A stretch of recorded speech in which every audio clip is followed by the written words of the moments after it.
Lloyd, Lori, and I, we started 13 years ago. Everybody comes out with all different interpretations of what might happen in the 6 days.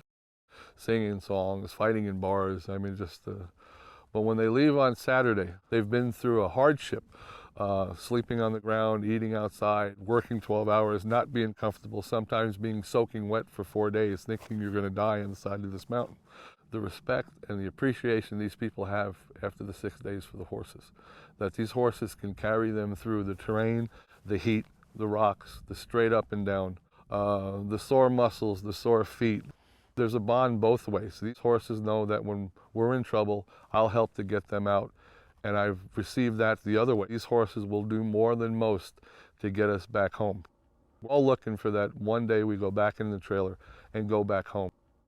So I'm going to show you the horse that if it wasn't for her, I'd be dead. I was in the Superstition Wilderness, 15 miles from where I was supposed to be in a snowstorm. And I don't remember a good 3 or 4 miles of the trip back.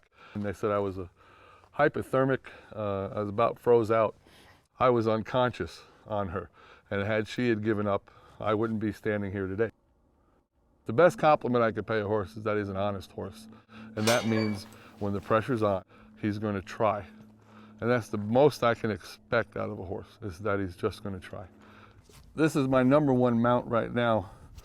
At the young age of 5, he's probably the most honest horse I've ever been with.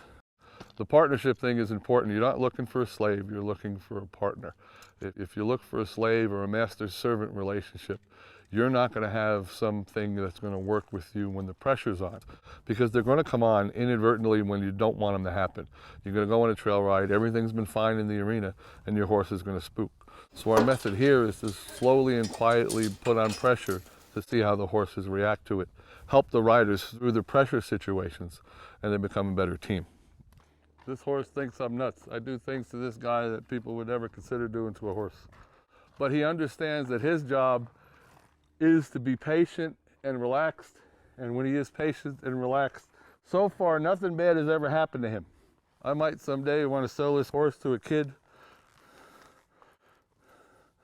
that wants to jump rope. Horses look to people for information, and that's when people want to give the least amount of information, is when they're scared. You have to take charge of the situation and reassure the horse that all will be fine.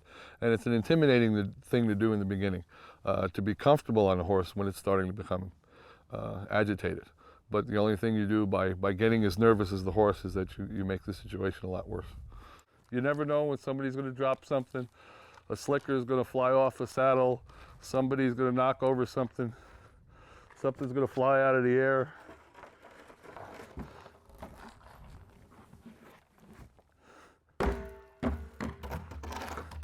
The day something I do causes this horse injury, then I'm going to have to rebuild that trust all over again. But for the most part, anything that I do to this guy, he accepts. You know, I spent a lot of times in remote locations just with a bunch of horses, and you learn a lot more about life and people in that situation than you do in a Dale Carnegie course, I think. I think the reason I stick it out with the horses is, and I think I'm different than most people, is because I get more out of it than they do. The day I think I'm giving them more than they're giving me, I'll probably get out of it. But I am still benefiting more by the relationship than they are benefiting by me. So I have to stay and see where it's all going to go.